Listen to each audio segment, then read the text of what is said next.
다 함께 사도신경으로 우리의 신앙을 고백하겠습니다. 나는 전능하신 아버지 하나님, 천지의 창조주를 믿습니다. 나는 그의 유일하신 아들 우리 주 예수 그리스도를 믿습니다. 그는 성령으로 잉태되어 동정녀 마리아에게서 나시고 본디오 빌라도에게 고난을 받아 십자가에 못 박혀 죽으시고 장사된 지 사흘 만에 죽은 자 가운데서 다시 살아나셨으며 하늘에 오르시어 전능하신 아버지 하나님 우편에 앉아 계시다가 거기로부터 살아있는 자와 죽은 자를 심판하러 오십니다. 나는 성령을 믿으며 거룩한 공교회와 성도의 교제와 죄를 용서받는 것과 몸의 부활과 영생을 믿습니다. 아멘. 찬송가 288장 함께 찬양하겠습니다. 288장 함께 찬양하겠습니다. 예수를 나의 구주 삼고 성령과 피로써 거듭나니 이 세상에서 내 영혼이 하늘의 영광 누리도다. 이것이 나의 간증이요 이것이 나의 찬송일세.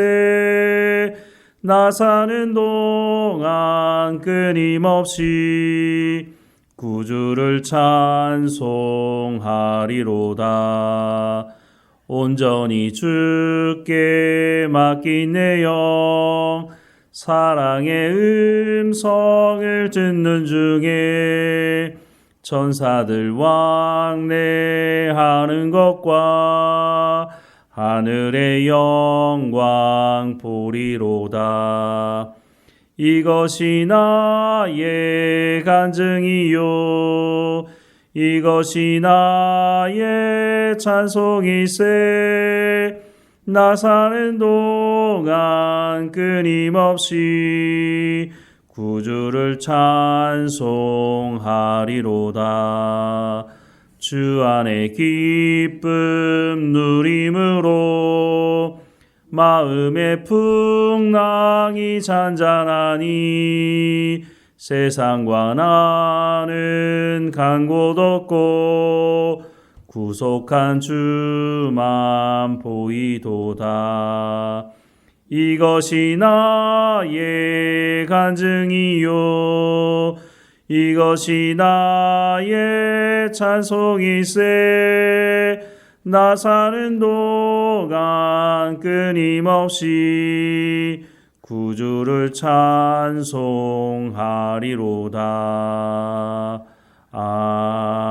아멘. 오늘 하나님께서 우리에게 주시는 말씀은 누가복음 23장 39절에서 43절까지 말씀입니다. 누가복음 23장 39절에서 43절까지 말씀 우리 함께 읽겠습니다. 달린 행악자 중 하나는 비방하여 이르되 내가 그리스도가 아니냐 너와 우리를 구원하라 하되 하나는 그 사람을 꾸짖어 이르되 내가 동일한 정죄를 받고서도 하나님을 두려워하지 아니하느냐. 우리는 우리가 행한 일에 상당한 보응을 받는 것이니 이에 당연하거니와 이 사람이 행한 것은 옳지 않은 것이 없느니라 하고 이르되 예수여 당신의 나라에 임하실 때에 나를 기억하소서 하니 예수께서 이르시되 내가 진실로 내게 이르노니 오늘 내가 나와 함께 낙원에 있으리라 하시니라. 아멘. 예수님께서 십자가형을 받게 되실 때에 두 사람이 함께 더 십자가형을 받게 되었는데요. 성경에 보니까 이 사람들을 향해서 행악자라고 소개하고 있습니다. 악을 행하는 자들이라고 하는 말씀이죠. 이 사람들이 어떤 죄를 저질렀는지 정확하게 말씀하고 있지는 않지만 분명한 것은 십자가형에 달리고 있다는 것입니다. 당시 십자가형에 달린다고 하는 것은 좀도둑들이 십자가형을 당하진 않았습니다. 십자가형을 당하게 되는 첫 번째 대상의 사람들은 노마를 향해서 대적하는 사람들, 이 사람들을 십자가에 달아놓음으로 다른 사람들에게 노마의 대적을 하게 되면 이렇게 된다고 하는 전시 효과를 노리기 위해서 노마를 향해 대적한 사람들을 십자가형에 처형을 했습니다. 또 한 부류의 사람들은 심각한 죄, 누가 봐도 이거는 흉악 범죄자이고 다른 사람들에게 경종을 울릴 수 있도록 십자가형을 진행을 했다는 것입니다. 어쨌든 이 두 사람이 십자가형을 당했다는 것은 둘 중에 하나에 해당한다고 볼 수 있는 것이죠. 원래는 세 사람이 십자가형을 당하게 되었는데 한 사람이 빠지게 되었죠. 한 사람이 빠졌는데 그 사람이 바로 바라바라고 하는 사람이었다는 것입니다. 누가복음 23장 19절 말씀에 보면 이 바라바는 성중에서 일어난 밀란과 살인으로 말미암아 옥에 갇힌 자로라 라고 소개하고 있습니다. 밀란과 살인을 행했던 사람, 그런데 조금 전에 말씀을 드렸지만 십자가형에 해당한다고 하는 것은 심각한 범죄를 저질렀든지 또는 노마를 대적한 것이었는데 이 바라바라고 하는 사람은 밀란과 살인을 했다고 말하고 있습니다. 즉, 이 말씀을 통해서 보자면 사람들을 선동해서 노마를 대적했다는 것을 의미하는 것입니다. 그래서 이런 선동 과정 가운데 자기 동족이야 죽였겠습니까? 아마도 노마 군인을 죽인 것이 아닌가 하는 생각을 해보게 되는데요. 어쨌든 이런 사람을 가만히 내버려 두면 다른 어떤 사람도 또한 이와 같은 일을 행할 수 있으니까 본보기를 삼기 위해서 바라바뿐만 아니라 이 두 사람도 이와 비슷한 일을 했을 것으로 보여지는데요. 그래서 십자가형을 진행하려고 했던 것으로 추측이 됩니다. 오늘 본문에 보면 39절 말씀에 달린 행악자 중 하나는 비방하여 이르되 내가 그리스도가 아니냐 너와 우리를 구원하라 라고 말하고 있습니다. 이 사람이 갑자기 왜 이 말을 했을까? 앞서 말씀을 드린 것처럼 이 사람도 밀란과 살인하는데 동참했던 것으로 보여지는데 이것과 연결해 보자면 당시 유대인들이 기대하는 그리스도 구원자는 유대를 로마로부터 독립시켜줄 구원자, 그 구원자를 기대하고 있었다고 하는 것입니다. 많은 사람들이 예수님을 따를 때도 사실 이런 마음을 가지고 예수님을 따랐다는 것을 알 수가 있습니다. 왜냐하면 이 사람들이 예수님을 왕 삼으려고 했다는 것입니다.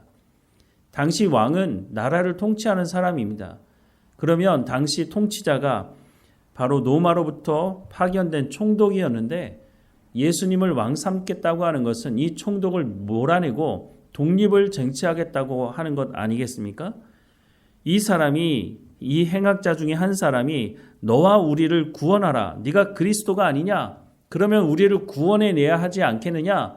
라고 말하는 것은 아마도 이 사람이 바라바와 같이 독립을 꿈꾸고 살인과 밀란을 일으켰던 사람이라고 하는 것을 우리가 추측해 볼 수가 있다고 하는 것이죠. 그런데 다른 한 사람은 그렇게 말하지 않았습니다.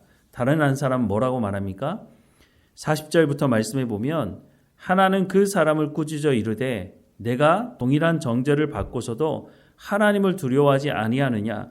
우리는 우리가 행한 일에 상당한 보응을 받는 것이니 이에 합당하거니와 이 사람이 행한 것은 옳지 않은 것이 없느니라 라고 말하고 있습니다. 두 사람이 똑같은 일을 행한 것 같은데 한 사람은 예수님을 네가 그리스도냐? 그러면 우리를 구원해 보라고 말하고 있고 또 한 사람은 예수님이 그리스도라고 하는 것을 받아들이고 있다고 하는 것을 말씀해 주고 있다는 것입니다. 이사야서 55장 8절부터 9절 말씀해 보면 이는 내 생각이 너희 생각과 다르며 내 길은 너희 길과 다름이니라 여호와의 말씀이니라 이는 하늘이 땅보다 높음같이 내 길은 너희의 길보다 높으며 내 생각은 너희 생각보다 높음이니라 라고 말씀하고 있습니다.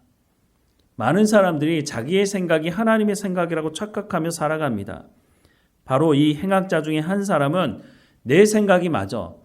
하나님의 뜻은 로마로부터 유대가 독립하는 것이 맞고 그리스도가 온다면 바로 그 그리스도가 우리를 로마로부터 독립시켜줄 분이야 라고 하는 생각을 가지고 있고 그것이 하나님의 뜻이고 하나님이 보내시는 그리스도라라고 생각을 하고 있다는 것입니다. 그런데 이사야서 말씀과 같이 하나님과 사람의 생각이 어떻게 다르다고요? 하늘이 땅보다 높음같이 내 길은 너희 길보다 높으며 내 생각은 너희의 생각보다 높음이니라 라고 말씀하고 있는데 이것을 받아들이고 싶어 하지 않는 것이죠. 자기가 원하는 것, 자기가 생각하는 것이 하나님의 뜻이라고 생각하는 사람들이 적지가 않다고 하는 것입니다. 그런데 반대로 하나님의 말씀을 받아들이는 사람이 있습니다. 바로 행악자 중에 한 사람이 예수님께 이렇게 말하지 않습니까? 42절 말씀에 보면 이르되 예수여 당신의 나라에 임하실 때에 나를 기억하소서. 나는 당신이 했던 말들을 기억해 봅니다. 바로 당신이 그리스도가 아닙니까? 이 사람도 밀란과 살인에 동참했던 사람으로 보이는데 내가 그렇게 해봤는데 그렇게 해서는 하나님의 뜻을 이룰 수가 없습니다. 예수님께서 베드로를 향해서 했던 말이 기억이 납니다. 칼을 사용하는 자는 칼로 망하게 된다고. 칼로서는 하나님의 뜻을 이룰 수가 없다는 겁니다. 세상의 권력, 세상의 재력, 세상의 것으로는 하나님의 구원을 이루어낼 수 없다고 하는 그 말씀을 이 사람이 이제 십자가에 못 박혀서야 드디어 그 말씀을 깨달아 알게 되지 않았나 하는 생각을 해보게 됩니다. 그래서 예수님께서 이 사람에게 이렇게 말씀합니다. 43절 말씀에 보면 예수께서 이르시되 내가 진실로 내게 이르노니 오늘 내가 나와 함께 낙원에 있으리라 하시니라 라고 말씀해 주고 있습니다. 앞서 말씀을 드렸지만 이 사람이 이런 생각을 어떻게 하게 되었을까요? 이 사람도 열심으로 살았던 것 같습니다. 독립을 위해서 열심히 힘을 썼던 것 같습니다. 그런데 그 와중에 예수라고 하는 사람이 하나님의 말씀을 전하고 하나님의 나라에 대한 선포하는 말씀을 한다는 것을 들었을 것입니다. 그리고 이제 십자가에서 예수님을 만나게 된 것이죠. 이런 면에 있어서 우리가 평소에 복음을 전하는 일을 힘써야 한다는 것을 우리가 다시 한번 깨닫게 됩니다. 우리는 복음을 전할 때 당장 내 눈앞에서 그 사람이 예수님을 영접하고 그 사람이 하나님의 나라의 구원 가운데 동참하기를 바라는 마음이 있지만 우리가 복음을 전하다 보면 그 순간 그 자리에서 예수님을 영접하겠다고 하는 사람들을 만나긴 쉽지가 않습니다. 그런데 분명한 것은 어떻습니까? 이 행악자 중에 한 사람이 마지막 순간에 예수님을 만났던 것처럼 우리가 복음의 씨를 뿌려두면 하나님께서 그 씨가 자라게 하게 하시고 또 열매를 맺게 하시는 것이 하나님이시라고 하는 것을 말씀하고 있는 것입니다. 그러니 우리가 씨를 뿌려야 하는 것이죠. 예수님께서 복음을 전하셨던 것처럼 예수님께서 마지막 순간까지 하나님의 말씀을 전하셨던 것처럼 우리도 그와 같이 행할 때에 이런 일이 일어나는 것을 볼 수 있다는 것입니다. 그래서 오늘 말씀을 다시 한번 기억하면서 우리가 평소에 하나님 말씀을 증거할 뿐만 아니라 우리가 마지막 순간에 예수님을 영접한 사람이 있다고 하는 것을 기억하면서 우리가 말씀을 전하는 일을 멈추지 말아야 한다는 것을 기억해야 할 것입니다. 오늘 말씀을 다시 한번 마음에 새기면서 주님이 왜 이 땅에 오셨는지 또한 예수 그리스도가 왜 이 땅에 오셔서 어떤 일을 행하셨는지를 우리가 깊이 생각해 봐야 할 것입니다. 예수님께서 우리 가운데 내가 너희에게 명한 모든 것을 가르쳐 지키게 하라고 말씀하셨던 이 말씀을 기억하면서 우리가 말씀을 증거하는 삶이 되기를 주님의 이름으로 축원합니다. 기도하겠습니다. 사랑하는 하나님, 예수님께서 이 땅에 오셔서 말씀을 전하시고 그 말씀을 들은 사람들 중에 이 십자가상에서 예수님을 영접하는 사람이 있던 것을 보게 됩니다. 하나님, 우리도 우리 가운데 삶을 살아갈 때에 우리의 삶의 현장에서 하나님 말씀을 증거하는 하나님의 복음을 증거하는 삶을 멈추지 않도록 은혜를 베풀어 주옵소서. 하나님, 이 복음을 증거함으로 누군가는 그 복음의 말씀을 듣고 마지막 순간이라도 예수 그리스도를 영접하는 이 일이 있을 것을 말씀하고 있으니 우리가 내가 너희에게 명한 모든 것을 가르쳐 지키게 하라고 하는 이 말씀, 씨를 뿌리는 복음의 씨를 뿌리는 이 사명을 온전히 감당하는 우리의 삶이 될 수 있도록 은혜를 허락해 주옵소서. 오늘도 어느 곳에 있든지 하나님과 동행하게 하시며 하나님의 은혜 가운데 살아가는 우리의 삶이 될 수 있도록 은혜를 허락해 주옵소서. 우리 가운데 맡겨진 모든 일에 충성을 다할 수 있도록 지혜와 명철과 건강함을 우리 가운데 허락해 주옵소서. 이 모든 일을 통해서 오직 하나님께만 영광이 되는 삶이 될 수 있도록 우리의 삶을 주관하시고 인도해 주옵소서. 늘 우리와 함께 하시는 하나님 감사하고 예수님의 이름으로 기도드립니다. 아멘. 하늘에 계신 우리 아버지, 아버지의 이름을 거룩하게 하시며 아버지의 나라가 오게 하시며 아버지의 뜻이 하늘에서와 같이 땅에서도 이루어지게 하소서. 오늘 우리에게 일용할 양식을 주시고 우리가 우리에게 잘못한 사람을 용서하여 준 것 같이 우리 죄를 용서하여 주시고 우리를 시험에 빠지지 않게 하시고 악에서 구하소서.